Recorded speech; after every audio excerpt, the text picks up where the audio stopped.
नमस्कार। पॉलिटिकल पंचायत में आपका स्वागत है। मैं प्रदीप डबास। महामारी और संक्रमण के इस दौर में एक और चीज बहुत तेजी से फैल रही है और वो है सियासत। जी हाँ, ये एक ऐसा वक्त है जहां हर शख्स अपने रहनुमाओं की ओर इस उम्मीद के साथ देखता है कि उसके परिवार में अगर कोई बीमार है तो उसको एक बेड मिल जाए, जरूरत हो तो ऑक्सीजन मिल जाए और बहुत ज़्यादा गंभीर हालत हो तो वेंटिलेटर मिल जाए। क्या मिलता है क्या नहीं मिलता है पिछले कुछ दिनों में आप हमने सबने देखा। लेकिन सियासत अपने चरम पर है। सुविधाएं मिले ना मिले अलग बात है, लेकिन सियासत रुकनी नहीं चाहिए। मुख्यमंत्री अगर दौरों पे निकलते हैं तो सोशल डिस्टेंसिंग को लेकर विपक्ष मुखर हो जाता है, लगातार हमले बोलता है। लेकिन विपक्ष जब निकलता है तो फिर सवाल करना बनता भी है। आज भी कुछ ऐसा ही हुआ है। कुमारी शैलजा जो प्रदेश अध्यक्ष है कांग्रेस की, करनाल में एक कार्यक्रम में पहुंची, सोशल डिस्टेंसिंग की धज्जियां उड़ी। मतलब क्या विपक्ष क्या सत्ता पक्ष, किसी को सरोकार नहीं है कोरोना प्रोटोकॉल का किस तरह पालन किया जा सकता है, किया जाना चाहिए। हाँ, नेताओं की ओर से लगातार संदेश ट्विटर पे, फेसबुक पे या जब कभी ऑनलाइन मीटिंगें होती हैं तो उस पर जरूर दिए जाते हैं, लेकिन जब ग्राउंड पे उतरते हैं तो वो संदेश कहां जाते हैं? कोई पूछने वाला है सत्ता पक्ष से भी, विपक्ष से भी, या अन्य जो नेता या दूसरी पार्टियां जो हैं, कोई बताएगा कि किस तरीके से प्रोटोकॉल का पालन हो सके ताकि लोगों में जागरूकता अपने नेताओं को देखकर ही फैल सके? लेकिन नहीं, नेताओं को फील्ड में उतरना है और नेता अगर फील्ड में उतरेंगे तो साथ में कार्यकर्ता आएंगे। साफ शब्दों में कहें तो नंबर बनाने का खेल भी होता है। कोई कम नहीं है, चाहे सत्ता पक्ष में बैठा हो चाहे विपक्ष में बैठा हो। एक दूसरे को कोसने का काम है। सुविधाओं के नाम पर जो कुछ हो रहा है वो आप और हम सब देख रहे हैं। हमारे साथ आज की इस चर्चा में जो 3 मेहमान जुड़े हैं वो सत्ता पक्ष और विपक्ष दोनों से ही हैं। मैं परिचय करवा देता हूं। भारतीय जनता पार्टी से विजेंद्र कुमार जी हैं, सुमित गौड़ जी कांग्रेस के प्रवक्ता हैं और जननायक जनता पार्टी जो सहयोगी पार्टी है सत्ता में, दीप कमल सहारण जी हमारे साथ मौजूद हैं। सुमित गौड़ जी, क्या सरकार पे सवाल उठाने से ही काम चल जाता है? खुद कोई उदाहरण अगर पेश करने का जब समय आता है तो इस तरह से पेश किया जाता है जैसे आज करनाल में किया गया।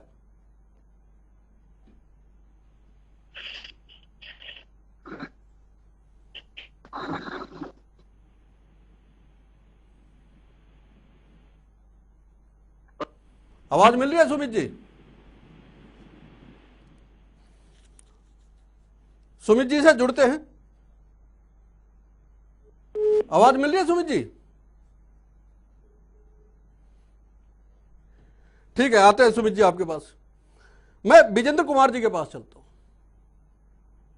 सर, यह तो विपक्ष की बात है, ठीक है, सत्ता में नहीं है, आप भी कोस सकते हैं, हम भी कोस सकते हैं, लेकिन फील्ड में तो आपके नेता भी उतरते हैं। अस्पतालों का हाल देख लीजिए। फील्ड में नेता उतरे थे, 4 दिन पहले उद्घाटन हुआ है और पानी में तैर रहा है आपका अस्पताल। सोशल डिस्टेंसिंग की उस समय भी धज्जियां उड़ी थी। आप क्या जवाब देंगे? देखिए प्रदीप जी, आपको मेरी आवाज क्लियर आ रही है क्या? आ रही है जी, बोलिए। देखिए प्रदीप जी, मैं बताना चाहूंगा कि जिस तरह से आपने खुद बताया कि माननीय मुख्यमंत्री जी स्वयं फील्ड में उतरे हुए, हमारे आदरणीय प्रदेश अध्यक्ष ओम प्रकाश धनखड़ जी फील्ड में उतरे हुए हैं, और यही कारण है कि पिछले कुछ दिनों से हरियाणा प्रदेश के अंदर कोरोना के भी मामले कम हुए हैं और जो ब्लैक फंगस नाम से एक नई बीमारी हरियाणा प्रदेश और पूरे तमाम देश के अंदर आई है, उसको लेकर के जो सावधानी और सुरक्षा जो उपाय सरकार ने किए हैं वो बहुत पुख्ता हैं अपने आप में। अगर मैं उदाहरण के तौर पे आपको बताना चाहूँ, हरियाणा प्रदेश के अंदर जहां हम पहले 50,000 के आसपास नियमित रूप से टेस्ट कर रहे थे प्रतिदिन, अब वो बढ़ा करके हमने 70,000 से अधिक कर दिए। और वहीं जहां 15,000 से डेली हमारे पास ज्यादा मामले आ रहे थे पूरे प्रदेश के अंदर, वो लगभग 7,000 के आसपास यानी कि आधे हो गए हैं। इसके साथ साथ टेस्टिंग और टीकाकरण के मामले में हरियाणा प्रदेश पूरे देश के अंदर तीसरे नंबर पे है। आज की डेट में अगर मैं बात करूं तो लगभग 85 लाख से अधिक लोगों का हम टेस्टिंग कर चुके हैं। और टीकाकरण की अगर मैं बात करूं तो 51 लाख से अधिक लोगों को हम टीका लगा चुके हैं। और पहले हरियाणा प्रदेश के अंदर जो एक्टिव मामले थे प्रदीप जी, वो 1.25 लाख तक धीरे धीरे पहुंचने वाले होते थे, तो उनको घटा करके हरियाणा प्रदेश के प्रयासों से अब 70,000 तक वो मामले कैलकुलेट हो गए हैं। उसमें से भी 63,000 मामले ऐसे हैं जो होम आइसोलेशन में रह करके अपने घर पे अपना इलाज करा रहे हैं। और 6.5 लाख से अधिक ऐसे लोग हैं जो कोरोना की इस बीमारी को मात दे करके ठीक होकर के अपने घर जा चुके हैं। हरियाणा प्रदेश का रिकवरी रेट पूरे देश के अंदर सबसे ज्यादा है। 90% से अधिक का हमारा रिकवरी हमारा रेट है। और हरियाणा प्रदेश मैं बीच में रोक रहा हूं, आ रहा हूं। सुमित गौड़ जी दोबारा जुड़ गए हैं। सुमित जी, सीधा सवाल आपसे, लगातार सत्ता पक्ष पे, बीजेपी पे, जेजेपी पे हमले बोले जा रहे थे, सोशल डिस्टेंसिंग को लेके लगातार कोसा जा रहा था। आज क्या हुआ है सर? आपके नेता पूरे प्रदेश में फील्ड में थे, आपके नेता करनाल में लोगों के बीच में थे। आज क्या हुआ है? कंधे से कंधे मिला के लोग खड़े हैं। वे खाने पीने की चीजों का वितरण हुआ, उस समय तो आप देखते, आपको पता चल जाता कि कोरोना किस वजह से फैलता है। प्रदीप जी, पहली बात तो मैं बता देना चाहता, ना केवल हरियाणा कांग्रेस पार्टी, भारतीय कांग्रेस पार्टी और सभी प्रदेशों में जितने भी कांग्रेस के नेता हैं, कांग्रेस के कार्यकर्ता हैं, सभी लोग डे वन से सड़क। प्रदेश कांग्रेस अध्यक्षा कुमारी शैलजा जी के अनुसार ऐसा कोई दिन नहीं है जिस दिन हमारा कांग्रेसी जो ठीक हालत में है, जो बीमार नहीं है, वो सड़क पे नहीं उतरा हो। तो वो कोरोना रोकने के लिए उतरे हैं या कोरोना फैलाने के लिए उतरे हैं? जरा एक इसका जवाब और दे दीजिए, फिर मैं आऊंगा विजेंद्र जी के पास वापस। 3 चीजों के लिए सड़कों पे उतरे हैं। पहली बात, जिन लोगों को की जरूरत है, ऑक्सीजन सिलेंडर की जरूरत है, जिन लोगों को आप आज की बात कीजिए साहब, आज के विजुअल करनाल में क्या बोलते हैं वो बताइए पहले आप। दूसरा, उनका हम जितने भी मरीज हैं उनका परिवार का मनोबल बढ़ाने के लिए हम लोग जमीन पर उतरे हुए हैं। इस सरकार ने तोड़ मरोड़ के रख दिया देश और प्रदेश की स्थिति को। करनाल बात करते हैं तो करनाल में क्या, आप पूरी प्रदेश की बात कीजिए, चाहे वो खाने से लेकर तक के हो, चाहे वो इनकी दुख तकलीफ की आवाज है, समस्त कांग्रेस जन सड़कों पर हैं, थे और रहे। नेहरा साहब, विजेंद्र जी हमेशा की तरह आज फिर हंस रहे हैं अपनी पार्टी की सड़कों पर जाके। ठीक है, आपकी आवाज ठीक करवाते हैं, फिर आपसे बात करेंगे। सुमित जी, आपकी आवाज ठीक करवाते हैं। लेकिन विजेंद्र जी, एक सवाल तो है, मुख्यमंत्री साहब आए, कोरोना प्रोटोकॉल का जिस तरह से उल्लंघन हुआ, उसके बाद गांवों के लोगों ने, अलग अलग गांवों के लोगों ने फैसला लिया कि भाई लॉकडाउन नहीं मानेंगे। जब खुद मुख्यमंत्री नहीं मान रहे हैं, सरकार के रहनुमा नहीं मान रहे, तो हम लॉकडाउन क्यों माने? यह समस्या आपके लिए बड़ी है और यह एग्जाम्पल आपकी ओर से भी गलत सेट किया गया था। प्रदीप जी, देखिए, हरियाणा प्रदेश के अंदर चाहे माननीय मुख्यमंत्री जी हों, चाहे हमारे आदरणीय प्रदेश अध्यक्ष जी हों, कोरोना के नियमों को सबसे पहले पालन वो स्वयं करते हैं, हमारे कार्यकर्ता करते हैं। और कांग्रेस पार्टी के नेताओं ने, इनकी जो प्रदेश अध्यक्ष हैं, उन्होंने जिस तरह से करनाल के अंदर आज कोरोना के नियमों की धज्जियां उड़ाई हैं, वहां पे खुलेआम उन्होंने भीड़ इकट्ठी करी है और वहां पे सारे नियमों को तार तार किया। और जो मेरे मित्र बार बार आप अपनी बात कीजिए। जो अभी आपसे सवाल किया गया है कि लोगों ने लॉकडाउन लगाना बंद कर दिया, कि जब सरकार की ओर से खुद लॉकडाउन का पालन नहीं किया जा रहा है, नियमों का पालन नहीं किया जा रहा, तो हम क्यों करें? हम पे क्यों थोपे जा रहे हैं? प्रदीप जी, मैं उसी बात पे आ रहा हूँ। और जैसे मेरे मित्र ने कहा कि हम तो सड़क पे हैं, वो बिल्कुल ठीक कह रहे हैं कि 2014 से ही जनता ने इनको सड़क पे ला दिया है, रोड पे ला दिया है। लेकिन रोड पे ये राजनीतिक रूप से आए हैं, अभी फिजिकली रूप से तो ये घरों में ही बैठे हुए हैं, वहां बैठ बैठ के ट्वीट कर रहे हैं। और कोई सेवा का काम करने के लिए कांग्रेसी आगे नहीं आ रहे हैं। सिर्फ सरकार से ये निर्देश मांगते हैं कि मुख्यमंत्री जी हमें निर्देश दें, और सेंटर में राहुल जी कहते हैं प्रधानमंत्री जी हमें काम बताएं। अरे भैया, आप देश की राष्ट्रीय पार्टी हो, थोड़े बहुत राज्यों में आपकी सरकार बची हुई है, थोड़े बहुत आपके कार्यकर्ता भी बचे हुए हैं। मान लिया कि हरियाणा प्रदेश के अंदर आपका संगठन नहीं है, लेकिन जो थोड़े बहुत कार्यकर्ता, उनको लेकर तो सेवा करिए जनता की। आप क्यों सरकार से उम्मीद करते हैं माननीय मुख्यमंत्री जी आपको सर्वदलीय मीटिंग में बुला के निर्देश देंगे? अरे, भारतीय जनता पार्टी के लाखों कार्यकर्ता सेवा ही संगठन के माध्यम से आदरणीय ओम प्रकाश धनखड़ जी के नेतृत्व में सेवा के कामों में लगे हुए हैं। मुख्यमंत्री जी फील्ड में उतरे हुए हैं, पूरी सरकार, तमाम कार्यकर्ता, नेता, प्रशासन के लोग, हमारे डॉक्टर, पुलिसकर्मी सब लगे हुए हैं। उसका जवाब नहीं देंगे, आप सब कुछ बता देंगे। जो सवाल है उसका जवाब नहीं देंगे, सब कुछ बता देंगे। मैं दीप कमल जी को जोड़ रहा हूं डिबेट में। दीप कमल जी, कोरोना प्रोटोकॉल का उल्लंघन तो हुआ है निश्चित तौर पर नेताओं की ओर से, चाहे सरकार के नेता हैं चाहे विपक्ष के नेता हैं। लोगों ने यही तर्क देके जो है वो लॉकडाउन खोल भी दिया कि जब सरकार नहीं मान रही है तो हम इन थोपे हुए नियमों को क्यों माने। ये नियम थोपे हुए तो नहीं है कम से कम, और ये जान को खतरा भी हो सकते हैं। क्या वजह है कि आप लोग समझा नहीं पा रहे हैं लोगों को, या फिर एक उदाहरण ऐसा गलत सेट हो गया जिसकी वजह से लोग आपकी बात समझना नहीं चाह रहे हैं? वो वजह बताइए कि क्यों लोग लॉकडाउन तोड़ के बाहर निकल रहे हैं। ये तो एक किस्म से नाकामी हम कह सकते हैं सरकार की ओर से भी। देखिए प्रदीप जी, ये जो स्थिति है कुछ गांवों में, हिसार के और जींद के आसपास के गांव में जो हुई है, ये कांग्रेस पार्टी की तरफ से लोगों को बहकाया जा रहा है। वो कोरोना और किसान आंदोलन को जोड़कर उनकी एक कॉकटेल बनाकर लोगों को, आम लोगों को बहका रहे हैं, और इतनी गैर जिम्मेदार तरीके से बहका रहे हैं कि जहां पे उन गांवों के लोगों में ही संक्रमण बढ़ने वाला है और बढ़ रहा है, जाने जा रही है। अब वहां पे लोग धीरे धीरे समझने लगे थे कि सार्वजनिक तौर पर इकट्ठे बैठकर हुक्का पीना ठीक नहीं है, ताश खेलना ठीक नहीं है, इधर उधर आना जाना बिना मास्क के ठीक नहीं है। अब जब समझने लगे थे तब उनको एक नई बात के तौर पर कांग्रेस पार्टी ने बहका दिया है। अब यहाँ पर प्रवक्ता जी कह रहे थे कांग्रेस पार्टी के कि हम मनोबल बढ़ाने के लिए लोगों के बीच में जा रहे हैं, तो वो एक छोटा सा एक शेर याद आ गया जिसकी एक लाइन है कि बरगद की बात करते हैं गमलों में उगे लोग। कांग्रेस पार्टी और मनोबल का तो तालमेल ही नहीं बैठता है। 75 साल के देश के इतिहास में जो पार्टी अपने न्यूनतम स्तर पर हो, जहाँ के नेता और जहाँ का मनोबल गुटों में बटा हुआ हो, जहाँ के प्रवक्ता तक गुटों में बटे हुए हो कि ये हुड्डा जी के प्रवक्ता हैं, ये शैलजा के, ये रणदीप जी के, वो पार्टी लोगों का मनोबल कहाँ से बढ़ाएगी? वो अपना तो बढ़ा ले, खुद का मनोबल तो उनकी नेता तलाशती हैं कि किसान आंदोलन में जो लोग बैठे हैं उनको खाना पानी और पैसे के साथ साथ दारू भी पहुंचाओ, ताकि ये आंदोलन यूं ही चलता रहे और हम गाँव में जाके फिर ये वही हो रहा है जो जनवरी फरवरी में विद्या रानी दनौदा ने बात जेल के अंदर कही थी, वही हो रहा है ये काम कि अब कांग्रेस के लोग गाँव में जा रहे हैं, माहौल को खराब कर चुके हैं पिछले 3-4 महीने में, और अब अपनी सियासी जमीन उन्हीं गाँव में तलाश कर रहे हैं। और ये सब किस कीमत पर हो रहा है? ये हमारे गाँव के आम लोग जो जमींदारी से जुड़े हुए हैं, मजदूरी से जुड़े हुए हैं, उन लोगों की जान की कीमत पर हो रहा है। लेकिन दीप कमल जी, आपकी बात में भी विरोधाभास है। एक तरफ तो आप इनको गमलों में उगे हुए लोग बता रहे हो, दूसरी तरफ आप कह रहे हो कि इनमें मनोबल नहीं है, और इन्हीं के कहने पे और इन्हीं के उकसाने पे कई गाँवों में अगर लोग लॉकडाउन तोड़ देते हैं तो इसका मतलब कहीं ना कहीं ये लोग इतनी घुसपैठ तो रखता ही है कि हाँ लोगों को मना सके, बता सके, समझा सके। तो इनका मनोबल तो आप लोगों से तो ज्यादा, जब आप समझा नहीं पा रहे और ये बहका पा रहे हैं तो इससे ज्यादा मनोबल क्या? सुमित जी जवाब दीजिए, आपको तो कह दिया कि आप बहका रहे हो लोगों को, जवाब दीजिए सर। कांग्रेस बहका रही है, लॉकडाउन तोड़वा रही है, लोगों को मरवा रही है कोरोना के टाइम में।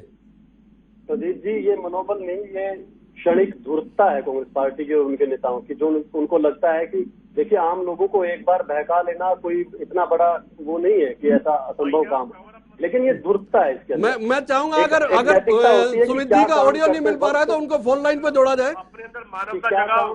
जब आपकी पार्टी गलती कर रही है तो उसको स्वीकार करो, जन के नेता बनो, पार्टी के नेता मत बनो, पार्टी के नेता मत बनो। उनको कोई फर्क नहीं पड़ता है, उनको सिर्फ ये फर्क पड़ता है कि कहाँ वो पार्टी को कोई एक टूल किट बनाकर या किसी और जवाब ले लेते हैं सुमित जी से, जवाब ले लेते हैं। बनो, जनता के सेवक बनो, पार्टी के नेताओं के सेवक मत बनो, जनता के नेता बनो, जनता के सेवक बनो। नहीं, आप इसका जवाब दीजिए ना। आप बहका रहे हो लोगों को, आप जो है लॉकडाउन तोड़ने के लिए उकसा रहे हो लोगों को।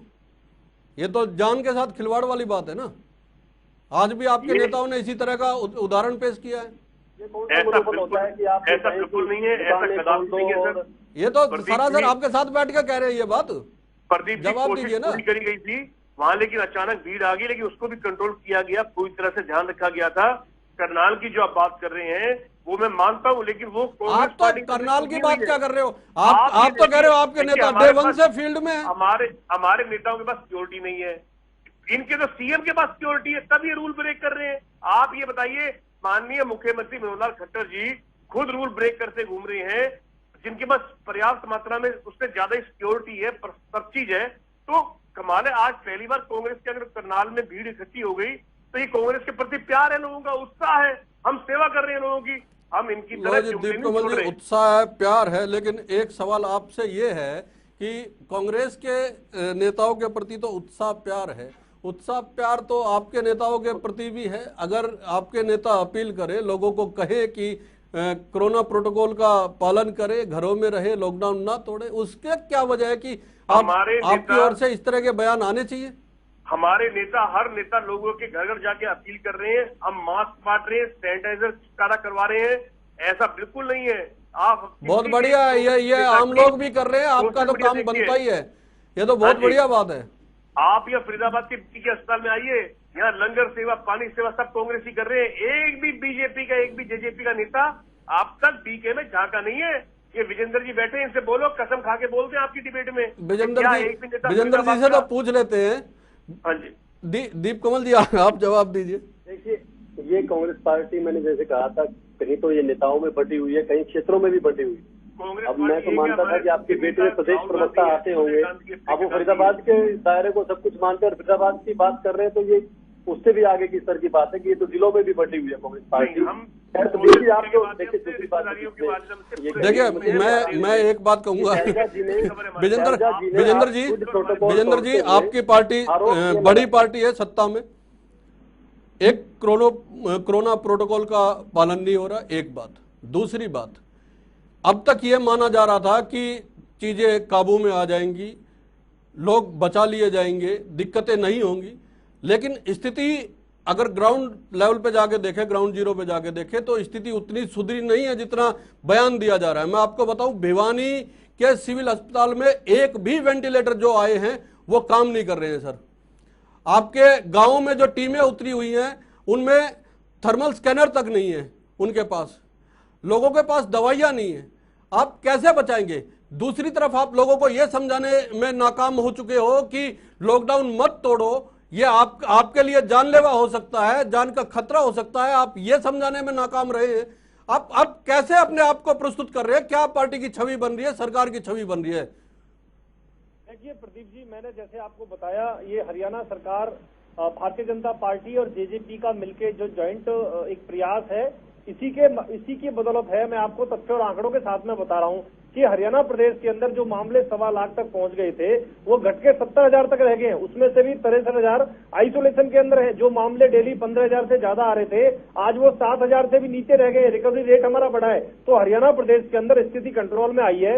और जो एक बार हमें दिक्कत महसूस हुई थी ऑक्सीजन की, वो भी हमारे पास अब पर्याप्त है। और अब तो हिसार में हमारा जो प्लांट शुरू हुआ है, उसके बाद तो हरियाणा देश के अंदर पहला ऐसा प्रदेश बना है जो ऑक्सीजन के मामले में आत्मनिर्भर बन गया है। हमारे फरीदाबाद जिले के बीके हॉस्पिटल के अंदर भी ऑक्सीजन का प्लांट शुरू हो चुका है। और हरियाणा प्रदेश के 6 जिलों के अंदर अलग से ऑक्सीजन के प्लांट हमारे शुरू हो चुके हैं। माननीय मुख्यमंत्री जी ने पिछले 3 दिनों के अंदर ही, चाहे वो हिसार, पानीपत, गुड़गांव और फरीदाबाद की बात हो, 2000 बेड तो 3-4 दिन के अंदर पिछले बढ़ाने का काम किया है। गुड़गांव वाले तो सबने देखे थे, वो पानी में तैरते हुए बेड देखे थे लोगों ने। एक ही दिन की बारिश में बिना हॉस्पिटल तैयार हुए तो उसका उद्घाटन कर दिया गया। प्रदीप जी, दूसरा सुनिए, मैं बता रहा हूँ प्रदीप जी, दूसरा मेरे साथी ने जिस तरह से कहा कि अचानक से भीड़ आ गई है, बहुत ईमानदार व्यक्ति है, मान रहे हैं, इनको माफी और गलती भी माननी चाहिए और अपनी प्रदेश अध्यक्षा से भी इनको माफी और गलती मनवानी चाहिए, आगे से गलती ना हो उसका ध्यान रखे। दूसरा, इन्होंने कहा जनता का प्यार है। अरे भैया, आपकी रैलियों में तो हजार रुपए देके, खाना पीना देके और गाड़ी की व्यवस्था करके लोग आते नहीं है। जनता का प्यार जो सवाल है विजेंद्र जी, उससे सवाल आपसे पूछा जाता है, आप हमलावर कांग्रेस के ऊपर हो जाते हो। आप बड़े साहब ये बताओ कि कोरोना से निपटने के लिए जो ग्राउंड पे व्यवस्थाएं होनी चाहिए थी, जमीनी स्तर पे जो व्यवस्थाएं होनी चाहिए थी, वो आज भी उस लेवल की नहीं है। लोग त्रस्त हैं, बीमार हैं, दवाइयों के लिए परेशान हैं। आपको मैं बता देता हूं दोबारा से, सिविल अस्पताल भिवानी में एक भी वेंटिलेटर काम नहीं कर रहा है। गुड़गांव में आपके बेड तैर रहे हैं पानी में, बिना वो तैयार हुए उसका उद्घाटन कर दिया गया। इसके अलावा और भी मैं लेके आया हूं आपको, मैं वो भी समझा देता हूं कि क्या, कहां की किस तरह से हो रहा है।